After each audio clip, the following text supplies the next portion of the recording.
What up, YouTube? Let's here. Thanks again for visiting the channel. As always, I appreciate it. I'm going to be doing a quick review today of one of my newer knives. This is the Microtech Socom Bravo.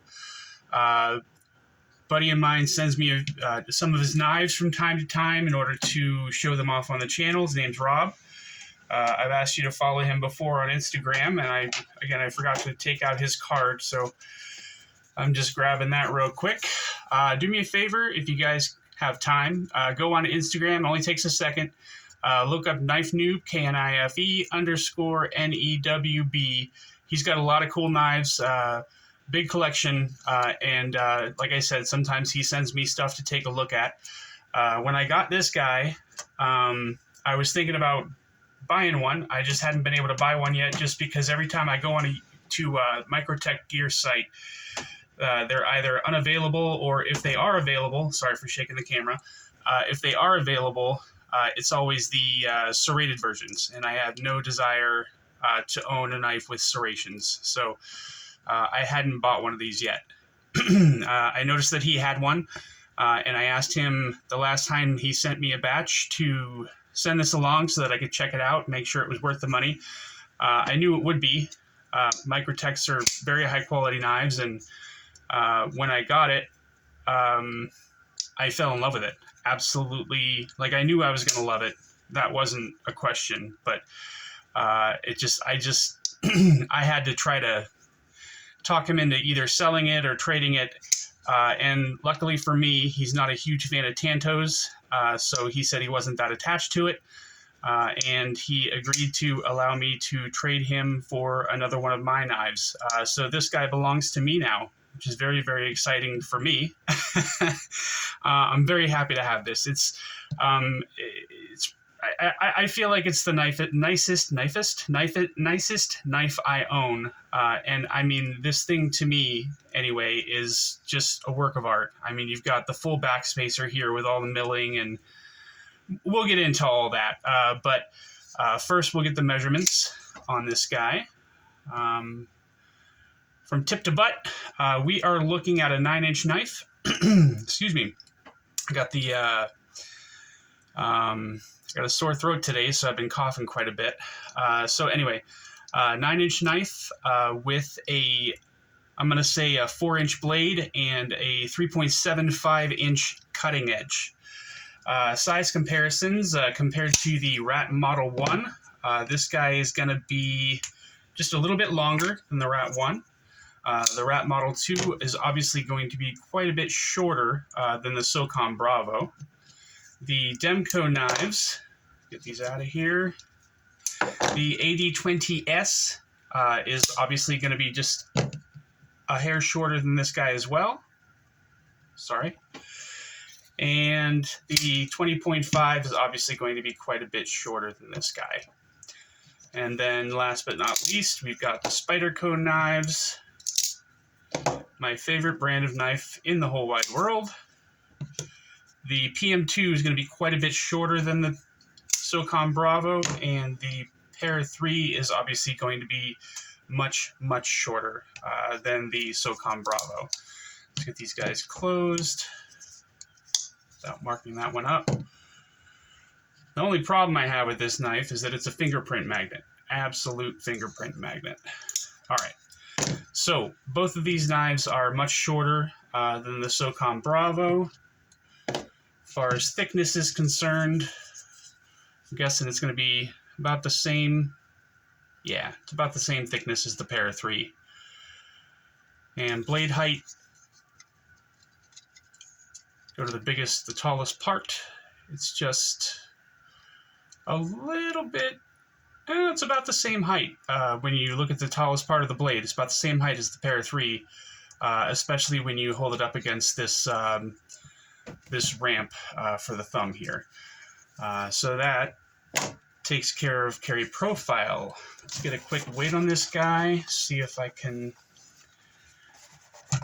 Okay, it's turned on already. Nope. Grams, milliliters. Pounds and ounces. Okay. So that's a little bit on the heavier side, 5.8 ounces, which isn't terrible. It's under 6 ounces, so that's better than I thought it was going to be. 5.8. Okay, good. And blade stock. I'm not talking very well today, guys. Sorry. Blade stock thickness. Make sure that's zeroed out. We are looking at 193 thousandths. Okay, 193 thousandths for blade stock. Okay. Now, the blade steel here that we're looking at is M390. You can see that right here on the bottom part of the blade. And we have a Tanto profile with a fuller that extends out about 85% of the blade, a swedge on the top that extends out about 75% of the blade. And I guess technically you could call this this whole part here a flat that carries out to about 90% the length of the blade. My favorite part of this knife absolutely is the just absolute mirror polish on the edge bevel here. That's just absolutely beautiful. They did a great job with that. Thumb studs for deployment method. Excuse me. And we are looking at a flat ground blade here. There's no no hollow grind or anything like that on this guy. The balance, I believe, is right behind the pivot. Yeah, right behind the pivot. So that's perfect right where that is. There is absolutely no blade play up, down, left, or right on this guy. We are looking for hardware. We're looking at, believe it or not, a T20 on the pivot. I did check that before I started the review. So it's definitely a T20. And all the rest of the hardware screws, including the pocket clip screw here, are T8s, which is nice. There's no T6s or anything on this anywhere, which is awesome. You're looking at a titanium frame here with carbon fiber onlays or inlays. I'm not sure exactly how you would say that, but I call them onlays. There's no liners here, obviously. This is full titanium scales. And this is a titanium frame lock knife, and it works very, very well. You do have a steel lock bar insert, which is held together by a couple of screws. And you can kind of see the separation there. Like here's the steel frame lock insert, and here's where the titanium starts right here. So it's a little bit bigger than most steel lock bar inserts, but that doesn't bother me at all. I don't think that causes any kind of an issue. This guy is definitely running on bearings, which is good. As long as you get a good grip on that thumb stud there, it flies right out of the handle with no problem at all. And as you can see, this is a very, very smooth knife. Just a tiny bit of encouragement to get it to drop down into the handle, which is nice. The D10 is fantastic. Not too hard, not too light. And yeah, like I said, the action on this thing is absolutely fantastic. Deployment, like I said, the D10 is perfect. So it pops out of the handle with no problem. And the lockout is fantastic. As I said, no blade play up, down, left, or right. There's a little bit of jimping up here on the spine of the blade for you to get a hold of if you need to choke up a little bit on it. I would not suggest bringing your finger up here to this point. You can fit your finger here, but it's way close to the edge, so I wouldn't do that. I would just keep it back here right behind the finger guard, and you can still get a hold of that jimping on the blade a little bit. There's more jimping back here on the back spacer, and then there's a little more jimping here where the finger guard is, and here on the top and back of the handle. So there's jimping all over the place on this guy, which is good. Very, very comfortable handle, and the jimping makes it so that you're locked in the entire time that you're using it, so there's no problems at all with that either. This knife is kind of a spin-off of the Socom Elite, and I would say that this thing, you know, just judging by what it looks like and what I've seen online, I've never handled a Socom Elite, but this kind of looks like, you know, Socom Elites are almost impossible to get a hold of, and that's really what you're looking for. This seems like it would scratch that itch for people. It certainly does for me. I've been looking for a Socom Elite for a long, long time, but I'm perfectly happy having this guy in my collection. I love this knife. It's so absolutely beautiful. I don't mind the billboarding here, which that's on basically every Microtech knife. That doesn't really bother me that much. I normally don't like a lot of billboarding on the blade, but this is an American company. And yes, this knife was made in China, but it's made by a good company, Reich. I don't know if you guys know that or not, but this was made for Microtech by a company in China called Reich, which has very good quality, very good fit and finish. Their materials are fantastic. The only thing, or the only company that I think surpasses them in quality is obviously Riot. But I've talked about them quite a bit on the channel as well. So I'm sure you guys have heard about them. This guy comes in at $350. You can get them at some retailers from time to time when they're available, but I looked as much as I possibly could, and I couldn't find this available anywhere. Normally there's some serrated versions available, but those are even sold out right now. So if you're interested in this knife and you want to get it, just be patient. It'll come back there. They'll drop more shortly here, I'm sure. The easiest place to get one is the Microtech Gear site. It's Microtech Gear, Gear, and that's where they sell most of their stuff at, outside of outside retail companies and distributors. So if you happen to see this on like Knife Center or Blade HQ or something like that, you can snatch it up. But like I said, the easiest place to get it is probably the Microtech Gear site. I know that lately they've been sold out of a lot of stuff. They haven't dropped stuff in quite a while, except for the the MSI, the Microtech Standard Issue, and they just dropped a manual stitch, which those all sold out immediately within seconds.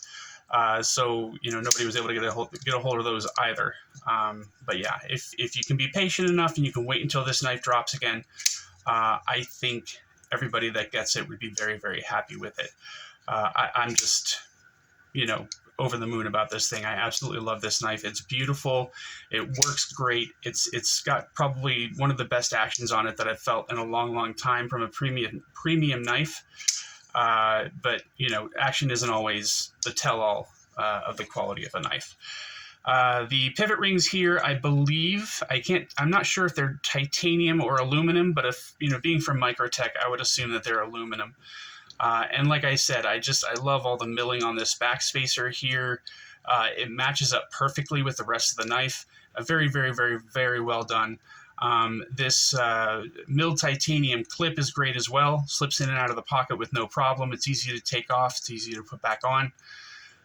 This knife is very easy to disassemble. No problems with that at all. There's no Omega springs or anything like that to deal with. It's just a normal, very well put together knife. It goes together very, very easily. It comes apart very, very easily as well. Also, the blade stock on this guy being so thick, there's plenty of robustness out to the tip here. I wouldn't recommend, prying with this thing or anything like that, but, the sturdiness is there. It's a very sturdy knife, very capable of doing just about anything that you need to do with it, but it's also very pretty, so I don't want to mess it up. I'm not saying I'll never use it. That might be the case. That may not be the case. I don't know yet. I've only had it for a week or two, so I haven't really done anything with it yet. I've just kind of looked at it and flicked it open and closed and played with it and enjoyed having it. Again, I don't know if this will end up being a user or not, but if it does, there's nothing wrong with that. It's an expensive knife, but there's more expensive knives that I use. I use my Hinderer all the time, and that was more of an expensive knife. But at the same time, that's made to be an extremely hard-to-use knife. But I think that's everything I got for today, guys. I appreciate you watching, and I hope you enjoyed the video. If you did, please like and subscribe. I'd really, really appreciate that. And stay up, y'all. Take it easy. Bye.